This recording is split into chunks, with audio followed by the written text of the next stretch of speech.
people go. Let my people go. Let my people go. Let my people go. 이제 오늘 출애굽기 복음 이야기의 마지막 말씀을 전하게 됩니다. 2장밖에 안 되는데 벌써 끝이 났어? 더 하고 싶어요, 저도. 그런데 이제 매달 이제 다음 달에는 레위기 복음 이야기가 또 이어지고 출애굽기 3장에는 언젠가 다시 돌아올 것입니다. 그래서 오늘 우리 복음 이야기 네 번째 말씀, 제가 먼저 성경을 읽어드리고 우리 기도하고 말씀을 함께 듣도록 하겠습니다. 오늘 말씀은 출애굽기 2장 15절에서부터 22절입니다. 현대인의 성경으로 읽습니다. 바로는 그 일을 듣고 모세를 죽이려고 하였으나 모세는 미디안 땅으로 피신하였다. 어느 날 모세가 우물가에 앉아 있을 때 미디안 제사장의 7딸들이 와서 물을 길어 구유에 채우고 자기들 아버지의 양떼에게 물을 먹이려고 하였다. 그러나 이때 몇몇 목자들이 와서 제사장의 딸들을 쫓아냈다. 그래서 모세가 일어나 그 여자들을 돕고 그들의 양떼에게 물을 먹였다. 그들이 자기들 아버지 루엘에게 돌아왔을 때 아버지가 그들에게 물었다. 오늘은 어떻게 이처럼 일찍 돌아왔느냐? 이집트 사람이 우리를 목자들에게서 지켜주고 우리를 위해 물까지 길어 양떼에게 먹여 주었습니다. 그 사람이 어디 있느냐? 어째서 너희가 그 사람을 버려두고 왔느냐? 그 사람을 초대하여 음식을 대접하도록 하여라. 모세가 기꺼이 그곳에 살겠다고 하자 루엘은 그를 자기 딸 십보라와 결혼시켰다. 그녀가 아들을 낳았을 때 모세는 내가 타국에서 객이 되었다 하고 그 이름을 게르솜이라고 지었다. 아멘. 우리 기도하겠습니다. 사랑의 주님, 광야와 같은 이 세상을 통과하는 저희에게 오늘도 우리에게 시원한 물을 주시고 그 배에서부터 흘러나오는 생수의 강을 허락하여 주옵소서. 예수님의 이름으로 기도합니다. 아멘.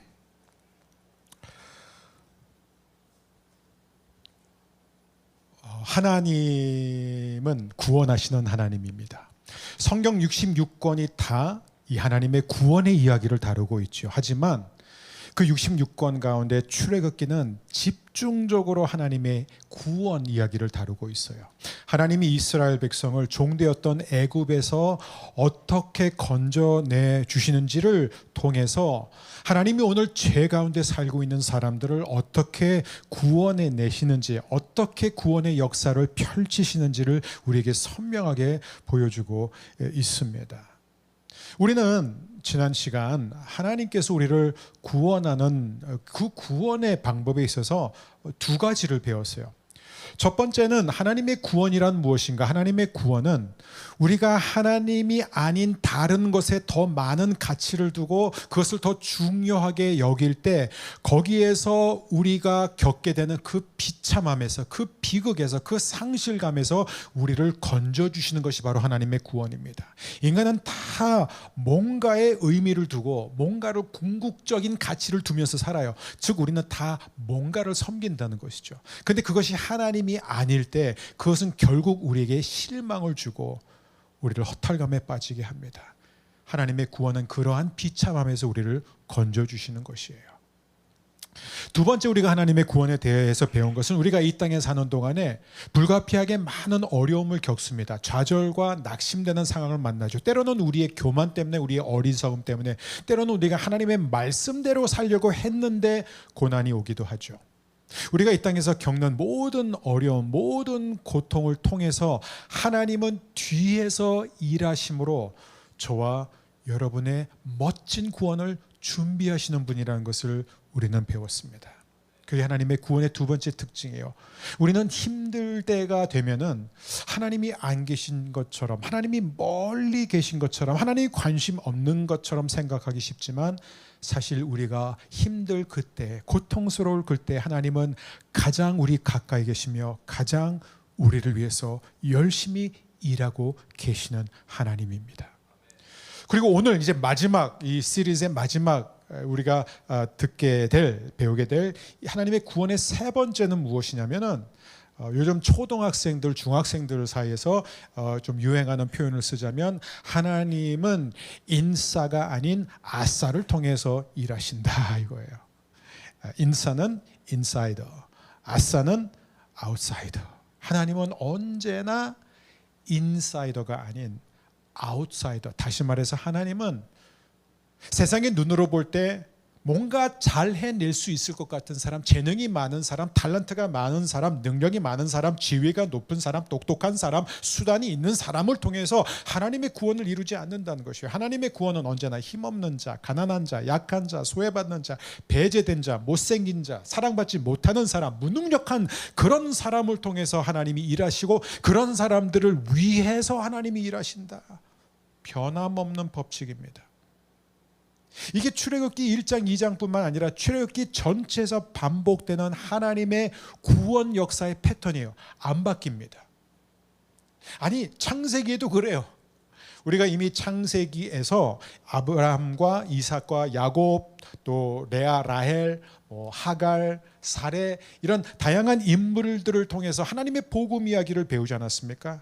거기에서 똑같이 적용되는 것. 아니 창세기에서부터 마지막까지 그 요셉의 이야기까지 적용되는 원리가 뭐냐? 하나님은 인사를 통해서 일하지 않고 아싸를 통해서 일하신다.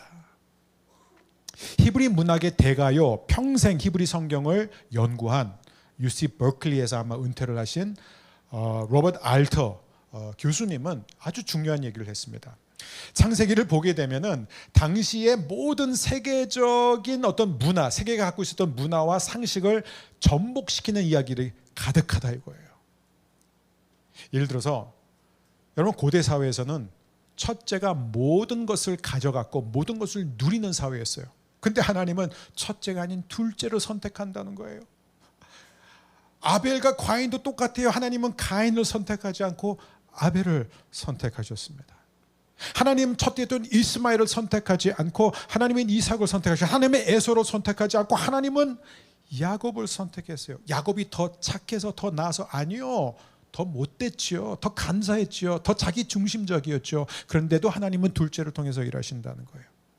로버트 알터 교수님은 또 말하기를 하나님은 애를 잘 낳는 여성이 그때는 최고였어요. 그게 인싸였어요. 근데 하나님은 애를 잘 낳는 여성을 통해서 일하지 않고 애를 낳지 못하는 아싸 여성을 통해서 일하셨다. 그 시대에 애를 낳지 못하면 거의 저주받은 사람이야 이렇게 취급당했을 때예요. 하나님은 젊은 여성을 통해서 일하지 않고 하나님은 나이 많은 여성을 통해서 일했습니다. 소망이 끊긴 여성을 통해서 일했어요. 하나님은 예쁜 여자를 통해서 일하지 않고 하나님은 못생긴 여자를 통해서 일했다. 하나님은 사랑 많이 받는 여자를 통해서 일하지 않고 하나님은 사랑받지 못한 여자를 통해서 일했어요. 이게 하나님이 하갈이 아닌 사레를 통해서, 그리고 예쁜 라헬이 아니라 사랑받지 못한 레아를 통해서 일하신 이유예요. 하나님의 반복되는 구원의 패턴입니다. 하나님은 사회적으로, 가정적으로, 문화적으로, 젠더 면에서 아웃사이더를 통해서 일하시는 하나님입니다. 왜요? 왜냐하면 하나님은 우리의 힘과 능력을 통해서 일하시는 분이 아니라 우리의 약함을 통해서 일하시는 분이기 때문에, 우리가 만들어낸 어떤 성취감, 결과를 통해서 일하시는 하나님이 아니라 오히려 우리의 실수와 우리의 실패를 통해서 구원하시는 하나님이기 때문에 그렇습니다. 출애굽기 1장 2장 말씀 우리가 함께 배웠습니다. 이 말씀이 계속 그 패턴을 또 반복하고 있어요. 여러분 보세요. 출애굽기, 제가 히브리서라고 그랬나요? 출애굽기라고 그랬나요? 네, 3부 예배는 원래 좀 오락가락 여러분이 영적 분별력으로 잘 들으시길 바랍니다. 출애굽기 1장 2장을 보게 되면은 여러분 영웅들이 누구예요? 전부 다 여성들이에요. 목사님 지금 여성 비하한다. 아니, 제가 여성을 비하는 게 아니라 그 시대는 여성들이 철저하게 무시되던 시대예요. 그런데 그런 시대에 전부 다 여성들이 영웅으로 등장한다는 거예요. 남성은 2명이 나와요. 근데 한 놈은 계속해서 사악한 짓만 하고 한 놈은 사고치고 도망가요. 그게 전부예요. 죄송해요. 놈이라고 그래서. 모세 죄송합니다. 모세.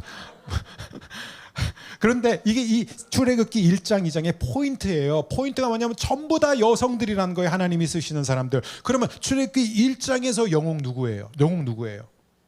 히브리 산파들이에요. 두 여자예요. 두 여자. 우리가 이 산파의 의미에 대해서 배웠습니다. 고대 세계에서는요, 누가 산파해요? 애를 낳지 못하는 여인들이 산파 역할을 했습니다. 그러니까 여성들 중에서도 인싸가 아니라 아싸였어요. 저 사람들은 틀림없이 뭔가 죄를 졌든지 아니면 뭔가 잘못해서 하나님이 신이 애를 주지 않는 거, 이건 애국 사람들의 생각임과 동시에 히브리 사람들의 생각이었어요. 그러니까는 저 밑바닥에 있는 사람들, 이 두 산파를 가장 높은 사람 바로가 불러요. 불러서 뭐라 그러죠? 너희가 가가지고 히브리 남자애기들이 태어나면 다 죽여라. 그런데 이 두 여인은 nobody였어요. 버림받은 사람들이었어요. 소외계층이었어요. 그런데 그들은 눈에 보이는 바로보다 눈에 보이지 않는 하나님을 더 두려워하고 경외했어요. 그러니까 그 명령에 불복하고 어떻게 했어요?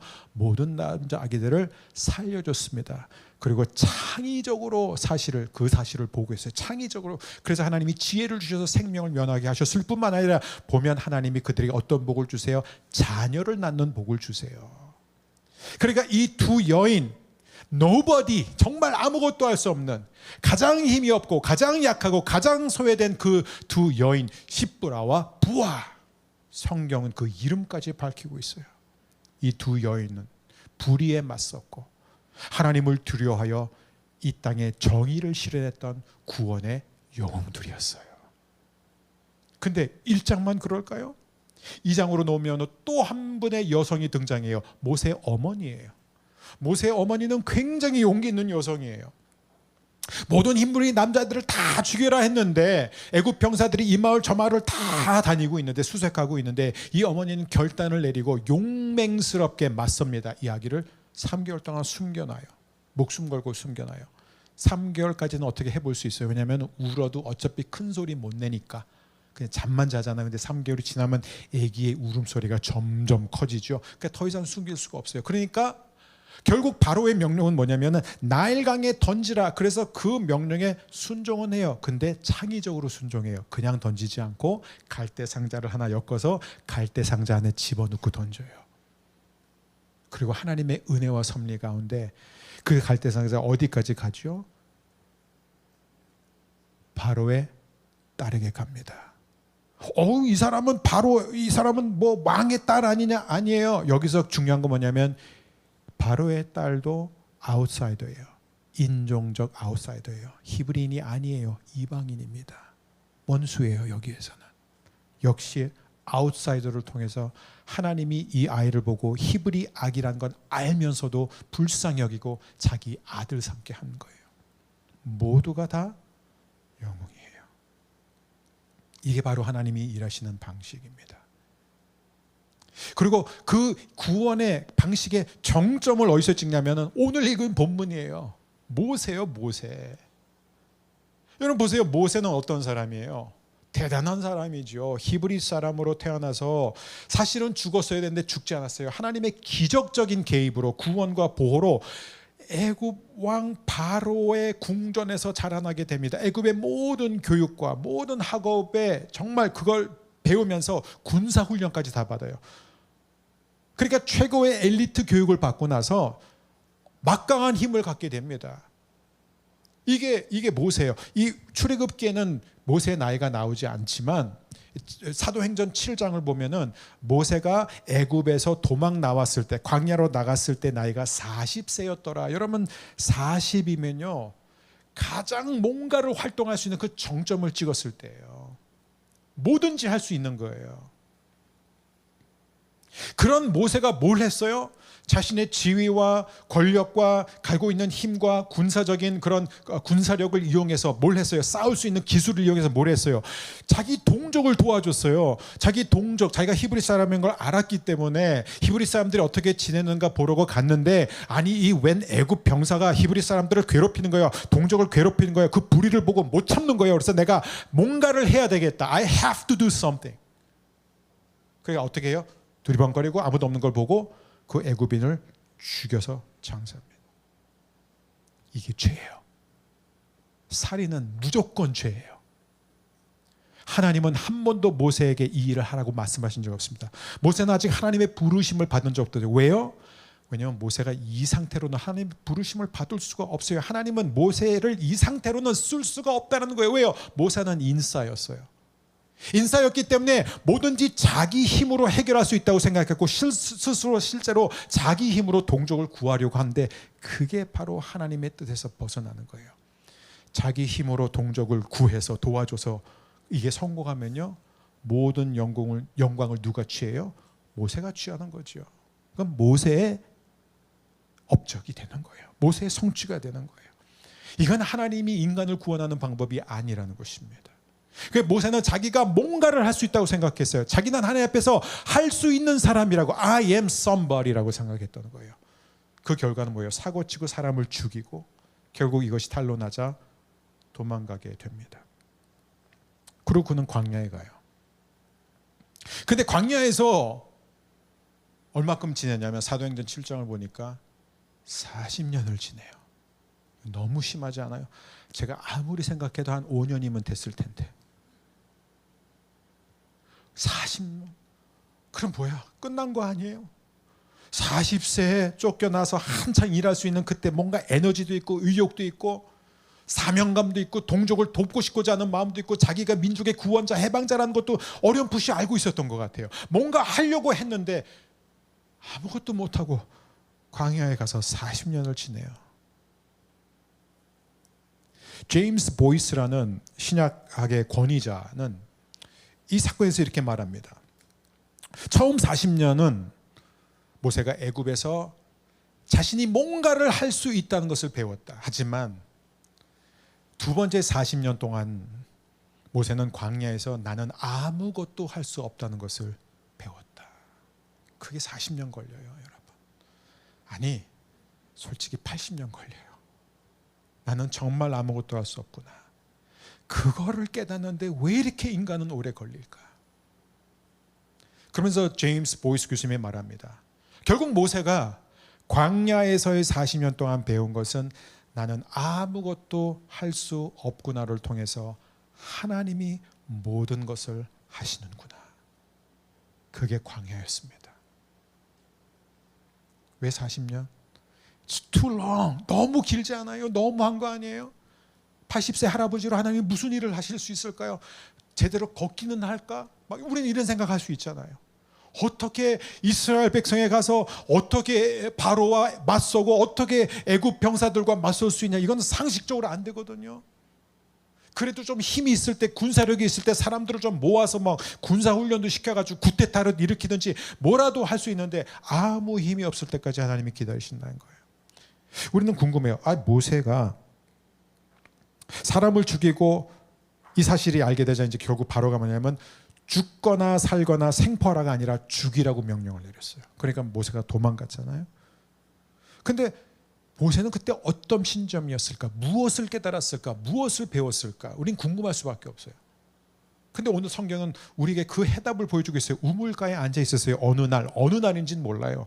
도망가자 만잔지 아니면 도망간지 한 5년 10년이 지난지 우리는 모릅니다. 근데 우물가에 앉아 있었는데 루엘이라는 이 미디안 제사장의 7딸들이 와가지고 우물에서 물을 기르려고 하는데 목자들이 그 여인들을 막 쫓는 거예요. 그러니까 얼마나 이 여인들이 겁이 났겠어요. 근데 보니까 이게 그냥 그날만 있었던 일이 아니라 늘 반복되던 일이었어요. 어떻게 알 수 있냐면은 그때 모세가 개입해서 이 여인들을 도와줍니다. 그래서 이 여인들이 집에 갔을 때 그 아버지가 뭐라고 그러죠? 오늘은 어떻게 이렇게 빨리 왔어?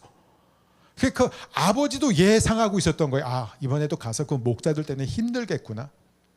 우물에서 물을 기르고 양떼에게 물을 주는 데까지 상당히 시간이 걸리겠던데 너무 빨리 온 거예요. 그때 이 딸들이 뭐라고 대답하냐면 오늘은 한 이집트 사람이 나타나서, 그러니까 모세는 아직도 그때 이집트 사람의 그런 뭔가 그런 필이 있었나 봐요. 뭐 하여간 그런. 어쨌든 이집트 사람이 나타나가지고 우리를 도와줬어요. 우리를 보호해줬어요. 그리고 심지어 그 이집트 사람이 우리의 양떼에게 물까지 먹여줬어요라고 말해요. 여러분 이게 왜 놀라운 줄 아세요? 남성은요 양떼에게 물을 주지 않았어요. 그거는 여성들만 하는 일이었어요. 그때 그 문화에서는. 그러니까 모세가 이번에는 사람을 죽이지 않았어요. 목자들 쉽게 죽일 수 있었어요. 그런데 죽이지 않아요. 여성들을 보호하기만 합니다. 그리고 보호하는 걸로 끝나지 않고 직접 자신을 낮춰서 이 양떼들에게 물까지 먹여주는 섬기는 자의 걸음을 이제 시작하는 거예요. 모세는 결국 세 가지를 배우게 됩니다. 하나님이 왜 이 모세를 광야에서 40년이라는 기간 동안에 두셨을까? 첫 번째가 바로 이 광야의 삶이에요. 모세가 40년 동안 애굽에서 살았기 때문에 애굽의 모든 방식에 길들여져 있었던 사람이에요. 머리를 눌러도 가슴을 눌러도 배를 눌러도 전부 다 애굽의 방식, 애굽의 사고, 애굽의 대응이 나오게 돼 있었어요.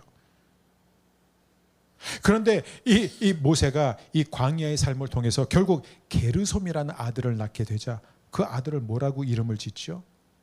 내가 타국에서 객이 되었다라는 이름을 지어요. 그런데 이 타국에서 객이 되었다라는 것은 많은 학자들은 미디안 광야에서 이런 고백을 하는구나 해서 이 타국을 미디안 광야고 자신이 미디안 광야의 객이라고 표현한 것 같지만 시제, 히브리어 시제를 보면요 과거형이에요. 그러니까 모세는 이것도 생각하고 있지만 사실 모세의 고백의 진위는 뭐냐면 내가 애굽이 내 고향인 줄 알고 내 집인 줄 알았는데 이제 와서 보니까 애굽은 내 집이 아니었구나. 나는 애굽 땅에서 객이었구나. 나그네였구나. 행인이었구나. 그 고백을 광야의 삶을 통해서 깨달은 거예요. 그래서 우리가 다 이 광야의 삶을 통과하면서 여기가 내 집이 아니고 내 본향은 여기에 있는 것이 아니라 나는 이 땅의 삶을 위해서 지음받은 자가 아니라 영원한 하나님 나라를 위해서 지음받은 사람이구나. 나는 이 땅에서 나그네와 행인으로 순례자로 살도록 부름을 받았구나. 우리가 그걸 깨닫게 되는 거예요. 철저하게 깨닫습니다. 여기는 내 집이 아닙니다. 내 집은 저 본향에 있습니다. 광야를 통해서 모세는 하나님을 만나는 것에 준비가 됩니다. 여러분 생각해 보세요. 모세가 이제 언젠가 애굽으로 돌아가서 내 백성을 내게 보내라 하나님 말씀하십니다 하고 그 백성을 이끌고 애굽에서 나오면 어디를 통과해야 돼요? 광야로 가야 됩니다. 근데 모세가 광야의 삶을 살아본 적이 없는 상태에서 어떻게 그 백성들을 이끌고 광야로 나가요? 그러니까 모세가 먼저 광야 훈련을 철저하게 받아냈습니다. 광야를 알아야 돼요. 광야의 삶이 무엇인지 알아야 돼요. 두 번째 훈련은 뭘까요? 청년들 잘 들으세요. 가정훈련이에요. 싱글로 사는 거 힘들죠? 결혼해 보세요. 더 힘들어요. 애를 가져보세요. 2배, 3배, 4배 힘들어요. 그게 모세가 받은 훈련이에요. 모세가 애굽에서 나올 땐 싱글이었어요. 자기 혼자만 생각하면 돼요. 그런데 이제 나와서 결혼을 하게 됩니다. 근데 이 모세의 이 아내가 쉬운 여성이 아니었어요. 굉장히 힘든 여성이었어요. 출애굽기에 나와요. 전혀 모세의 마음을 헤아려 주지 않고 모세가 섬기는 그 방식도 동의하지 않아요. 그래서 굉장히 모세가 힘들었어요. 그런 아내를 사랑하고 그런 아내를 위해서 헌신하는 거 이거 이거 쉬운 거 아니에요. 그리고 이제 아이들을 낳습니다. 여러분 아이들을 키우고 계신 분들 아시겠지만 여러분 아이를 키우면서 부모에게 가장 절실한 게 뭐예요? 인내심, 오래 참음. 근데 그것은 아무리 기도해도 안 와요. 왜냐하면 그것은 시간이 걸려요. 시간이 걸립니다. 거기다 이제 애들이 사춘기가 되면은 인내심이 바닥이 나죠. 그렇죠? 이게 막 분노와 실망감으로 변할 때가 너무 많아요. 그러니까 모세는 이 가정을 통해서 끊임없이 훈련을 받습니다. 아비의 마음을 갖게 되는 훈련을 받아요. 세 번째는 뭘까요? 직업 훈련이에요. 직업 훈련. 모세가 받는 세 번째 훈련이 뭐냐? 그는 목자로 살게 돼요. 목자로. 여러분 모세가 40년 동안 애굽의 왕자로 살다가 목자가 됐다. 이건 어떤 의미냐면 창세기를 보게 되면은 창세기 6장 34절에 보면 이런 구절이 나와요. 요셉이 한 말인데 한번 보세요. 같이 읽겠습니다. 이집트 사람은 목자라고 하면 생각할 것도 없이 꺼리기 때문에 가까이 하지 않습니다. 이게 무슨 얘기냐면 애굽 문화에서 목자는 너무너무 천한 거예요. 이건 사람이 할 일이 아니에요. 그러니까는 그냥 목자만 해도 다 피하고 싶은 건데 모세가 그런 문화에서 40년을 살다가 광야에 나와서 정말 개인의 재능, 개인의 적성, 개인의 성장 배경, 개인의 은사 하나도 맞지 않는 일을 하게 돼요. 여러분 가운데 그렇게 느끼는 분들이 있으시죠? 특별히 젊은 사람들 중에서 뿐만 아니라 나이 든 분들, 중년의 분들 중에서도 나는 지금 내가 하고 있는 이 일이 내 재능, 내 은사하고 뭔가 맞지 않아. 내 적성에도 맞지 않아. 난 정말 이 일을 하고 싶지 않아. 제가 제일 많이 듣는 게 이 중고등학생, 나는 공부가 맞지 않아. 대학생, 난 공부가 맞지 않아. 여러분, 우리가 모세를 통해서 뭘 배워요? 모세가 맞지 않는, 적성에 맞지 않고 그가 평생 배워온 그 배경과 그 문화와 그 재능 아무것도 맞지 않는 거예요. 목자라는 것은. 목자는 아무나 하는 거예요, 사실. 그런데 그게 하나님의 뜻이었다는 거예요. 왜냐하면 우리가 볼 때는 보세요. 40년 플러스 40년 80세. 그러면 모세가 다시 애굽으로 돌아가서 이 이스라엘 백성을 이끌고 나왔을 때, 그리고 그들에게 사역을 한 거는 80에서 120세까지예요. 40년. 여러분 간단하게 생각하세요. 저는 여기서 제 스스로 이렇게 늘 적용해요. 하나님이 1년의 활동을 위해서 나를 2년 준비시키시는구나. 조급해하지 마세요. 조급해하지 마세요. 저도 50세가 딱 되면서부터 자꾸 조급해지는 제 자신을 보게 되는 거예요. 내가 이제 목회를 하면 얼마큼 더 할 수 있지. 조급할 필요가 없다는 거예요.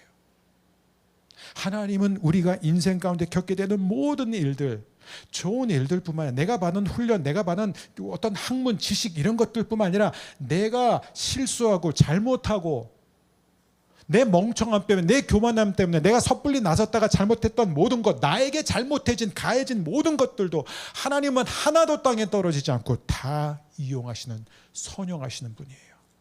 하나님 그렇게 모세를 지금 빚어가고 계시는 겁니다. 나는 지금 이거 내가 지금 하는 건 나한테 맞지 않아. 내 콜링이 아니야. 이 공부 이거 아니야. 이거 내 직업은 이쪽이 아닌데 분명히 저쪽인데. 그런 생각이 드신다면 여러분 낙심하지 마십시오. 두려워하지 마세요. 하나님은 여러분의 모든 경험을 통해서, 심지어 실패와 안 좋은 경험까지도 하나도 땅에 떨어지지 않고 반드시 쓰실 줄 믿습니다. 이제 그래서 모세가 돌아오는 것입니다. 자, 여기서 우리는 무엇을 적용할 수 있느냐? 그럼 우리에게 주시는 이 복음의 이야기에 우리의 삶의 적용은 무엇이냐? 크게 두 가지 생각할 수 있어요. 두 가지. 첫 번째, 혹시 여러분 가운데 어렸을 때 뭔가 이렇게 부모님이나 주위 사람들한테 너는 특별하지 않아, 너는 뭐 특별히 잘하는 것도 없고 너는 그냥 평범해, 너는 그냥 아무것도 할 수 없어, 그냥 살아 아니면 뭐 그냥 받아들이고 살아, 그러니까 그런 이야기를 들었든지, 아니면은 스스로 나는 정말 남들이 나를 어떻게 보는지 모르겠지만 내가 나를 볼 때 나는 정말 특별하지도 않고, 나는 열심히 해도 잘 안 되고, 난 재능도 없고, 내가 정말 뭘 내세울 것도 없고, 나는 정말 아무것도 아니야, 난 아무것도 안 썼어, 나는 별로 나를 봐도 별로 소망이 없어, 이렇게 생각하는 분이 계시다면 여러분, 이게 좋은 소식이에요. 하나님은 그런 분에게 오늘 말씀하세요. 이걸 통해서, 아니야, 내가 너를 너무 좋아해. 그리고 나는 너를 즐겨 이용할 수 있어. 네가 나를 바라본다면, 네가 나의 부르심에 따를 마음이 있다면 너를 통해서 놀라운 구원을 이룰 수 있어.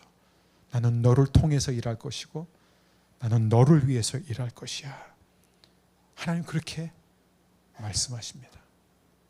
혹시 잘 나가다가 정말 평소에는 너무 좋았는데 지금이 되게 힘들 때예요. 지금이 뭔가 내 마음이 너무 허하고, 나는 뭐지? 나는 왜 이렇게 살았지? 후회되고, 아니면 사업 면에서, 직장 면에서, 커리어 면에서 어려움을 겪고 있다면, 나는 정말 이대로 이렇게 끝날 것인가? 나는 이렇게 그냥 여기서 이렇게 주저앉을 것인가? 나에게 더 좋은 날은 오지 않을까? 그런 두려움에 사로잡혀 있다면 여러분 걱정하지 마십시오. 지금 여러분이 통과하고 있는 이 광야는 하나님이 여러분을 버리셨기 때문이 아니라 하나님이 여러분을 멋지게 쓰시기 위해서 준비하시는 것이에요. 하나님은 실수가 없으십니다. 하나님은 하나님 나라에서 단 한 자녀도 낭비하지 않으십니다. 그게 바로 첫 번째 메시지입니다. 두 번째 메시지는 이것입니다. 여러분, 우리가 정말 하나님은 모든 사람에게 은혜를 베푸신다. 하나님은 우리가 볼 때 저 사람은 정말 재능도 없고 아무것도 할 수 없는 사람인데 그 노버디를 통해서 하나님은 일하시는 하나님이라면, 이게 뭐냐면 하나님은 누구에게든지 하나님은 은혜를 베푸시고 일하실 수 있다는 거예요. 거기서 제외가 될 사람이 없어요. 그런데 하나님은 재능이 있고 뭔가 할 수 있고 달란트가 많고 똑똑한 사람보다는 약하고 가난하고 부족한 사람을 통해서 일하는 것을 즐겨하십니다. 근데 이 은혜를 경험한 사람, 이런 하나님의 긍휼을 경험한 사람은요, 누가 시키지 않아도 자연스럽게 힘이 없고 약하고 소외된 사람에게 다가가게 돼 있어요. 저는 우리 교회 정말 장점 중에서 하나가 뭐냐면, 부탁을 하지 않았고 얘기도 안 했는데 알아서 와서 섬기는 분들이 너무 많아요. 저는 그게 진짜 파워라고 생각합니다. 이번 여름 성경학교 할 때도요, 중고등부 수련할 때도요, 부탁조차 안 했는데 그냥 오세요. 이해관계 없는데 오셔서 그냥 섬기세요. 그 섬김의 기쁨을 아시는 분들이세요. 바로 하나님의 은혜를 경험한 사람들이에요. 여러분, 이게 참 중요합니다. 오늘 이 말씀을 그럼 우리의 삶에 어떻게 적용할 것인가? 오케이, 그러면 오늘 출애굽기 1장과 2장의 말씀을 돌아 오늘 우리가 두 가지를 배웠습니다. 하나님은 잘난 사람, 힘 있는 사람, 능력 있는 사람, 내 장점을 통해서 일하는 것이 아니라 내 연약함, 부족함, 내 실패, 내 못남을 통해서 일하는구나. 그래, 나는 하나님 앞에서 낮아져야지. 하나님, 저에게 낮아짐의 은혜를 허락해 주십시오. 단지 그런 것으로 여러분이 결단을 내린다면 이거는 또 하나의 도덕적 교훈이 되는 거예요. 그래, 나는 어떻게 해서든지 모세처럼 광야를 통과해야 되겠다. 그게 통과하고 싶어서 통과되지 않습니다. 그렇게는 안 돼요. 모세가 자원에서 광야로 갔습니까? 자원에서 갈 사람 없습니다. 두 번째, 오늘 말씀을 보니까 하나님의 은혜를 받은 사람은 정말 힘없고 약하고 가난한 자들에게 다가가서 그들을 품는 사람이거나, 나도 이제 좀 더 연약한 자들에게 다가가서 품어야 되겠다. 여러분, 세상에서 제일 무서운 운동이 뭔지 아세요? 예수님이 없는, 하나님의 긍휼이 없는 사회운동, 사회정의예요. 사회정의를 외치는 사람들, 이게 처음에는 뭐가 피가 뜨겁게 끓여서 정의를 외치고 사회운동을 펼치지만, 이게 결국에는 그렇게 하지 않는 사람들에 대해서 판단하고 정죄하고 사나워지고 거칠어지고 폭력적으로 변하는 게 사회운동이에요. 그게 사회정의예요. 그래서 결국 우리가 어떤 쪽으로 결단을 하든 잘 되면 또 교만해지는 거고 못하면 또 실패자가 되는 거예요. 그럼 오늘 핵심은 무엇이냐면 하나예요. 오늘 설교 제목이 무엇입니까? 인싸들아. 누가 인싸들이에요? 아직도 자신이 쓸모 있다고 생각한 사람, 아직도 자신이 괜찮다고 생각한 사람이에요. 저도 제 자신이 하나님 앞에서 자꾸 괜찮다고 생각될 때가 막 있어요. 이게 위기예요. 어떤 때는 정말 제가 그래요. 하나님, 전 죄인입니다. 저는 죄인입니다. 저를 불쌍히 여겨주세요. 근데 아무리 생각해도 내가 무슨 죄를 그렇게 졌지? 난 어렸을 때부터 목회자로 부름받았고 나름대로 공부도 열심히 했고 사람들이 말하는 그런 죄도 안 졌는데, 그래, 마음으로 누구 미워하고 시기하고 질투하고 그런 거 있을 수 있지만 그게 무슨 죽을 죄인가? 근데 제가 속으로 가만히 보니까 하나님, 그래도 저 괜찮은 사람 아니에요? 이 정도면. 그러니까 저 괜찮은 사람이니까 저에게 복을 주세요. 제 목회 잘할 수 있게 해주세요. 저 하나님 기쁘시게 했잖아요. 자꾸 이 마음이 저 안에 남아있어요. 그 마음이 우리 안에 남아있으면 우리는 하나님 앞에 진정한 구원의 영웅으로 쓰임받을 수가 없습니다.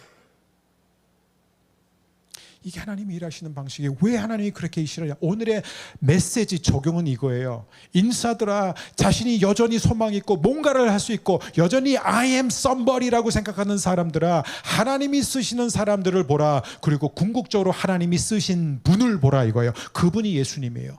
예수님은 하나님의 아들이었어요. 예수님은 창세전, 영원 전부터 하나님의 아들이었어요. 천국 보좌에서 다스리는 분이었어요. 근데 그분이 빌립보서 2장을 보니까 모든 것을 버리고 내려오셨습니다. 하나님과 동등됨을 취할 것으로 여기지 않고 인간의 몸으로 전락하셨는데 인간 중에서도 가장 천하게 내려오셨어요. 그리고 그분은 십자가에 못 박혀 죽을 때 모든 것을 버리셨습니다. 모든 권리, 존엄성마저 다 버리셨어요. 철저하게 약한 분이 되었습니다. 나의 하나님 어찌하여 나를 버리셨나이까. 철저한 버림받는 자리로 가셨어요. 여러분, 종교는 뭐예요? 종교는 이거예요. 신이시여, 저 열심히 살았습니다. 저 착하게 살려고 노력했어요. 저 꽤 착했어요. 저 좋은 일 많이 했어요. 저 나쁜 짓 안 했어요. 저 돈 번 거 갖고 가난한 사람들 많이 도왔어요. 저 정직하게 살려고 노력해. 저 사람들보다는 제가 정직했어요. 그러니까 저를 받아주세요. 그게 종교예요. 기독교는 반대예요. 누가 하나님 앞에 나와서 하나님 저 잘했죠? 하나님 제 11조 받으셨죠? 저 11조 X 보셨어요? 하나님도 감동받으셨죠? 저도 감동받았어요.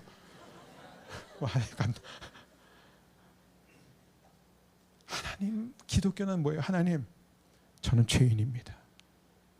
저는 또 실수했고 저는 실패자입니다. 남들은 제가 성공했다고 그러지만, 남들은 제가 잘나가면서 저는 제 자신을 압니다. 저는 너무 불안하고 저는 너무 두렵고 저는 때로는 이 하나님보다 제 성공을 더 의지할 때가 많습니다. 하나님이 주신 그 성공을 제가 거머쥘 때가 너무나 많습니다. 주님, 저는 이렇게 위선적인 사람입니다. 주님, 저는 죄인이라고 말하지만 제가 얼마나 심각한 죄인인지조차 잘 모르는 교만한 사람입니다. 저는 여전히 제가 괜찮고 저는 여전히 제가 뭔가를 할 수 있는 사람인 것 같습니다. 그러니까 하나님, 저를 제발 불쌍히 해주시고 저를 받아주세요. 주님, 저를 도와주세요. 그게 기독교예요. 그래서요, 예수님 안에 있는 사람은요, 다른 사람을 도울 때 절대로 가난하고 멸시받는 사람들 깔보지 않아요. 함부로 대하지 않습니다. 내가 긍휼을 받았기 때문에 나도 긍휼히 여기는 거예요. 그리고 내가 하다가 못해도요, 좌절하지 않아요. 왜냐하면 내가 죄인임에도 불구하고 나를 사랑하시는 그 아버지의 사랑을 내가 알기 때문에, 내가 연약해도 나를 귀히 여기시는 그 십자가의 사랑이 내 안에 있기 때문에, 그래서 저와 여러분은 든든한 거예요. 사랑하는 여러분, 예수님 안에서 저와 여러분 모두가 다 하나님이 귀히 쓰시는 영적 아싸가 되기를 주의 이름으로 축복합니다. 하나님 여러분을 통해서 일하실 줄 믿습니다. 우리 자리에서 일어나셔서 우리 찬양을 먼저 한번 부르고 기도했으면 좋겠어요. 제가 굉장히 좋아하는 곡인데, 거룩하신 하나님, 우리 찬양 이거 한 번만 같이 부르고 우리 잠시 기도하겠습니다. 거룩하신 하나님, 주께 감사드리세. 날 위해 이 땅에 오신 독생자 예수, 나의 맘과 뜻 다해 주를 사랑합니다. 날 위해 이 땅에 오신 독생자 예수, 내가 약할 때 강함 주고 가난할 때 우리를 부욕해 하신 나의 주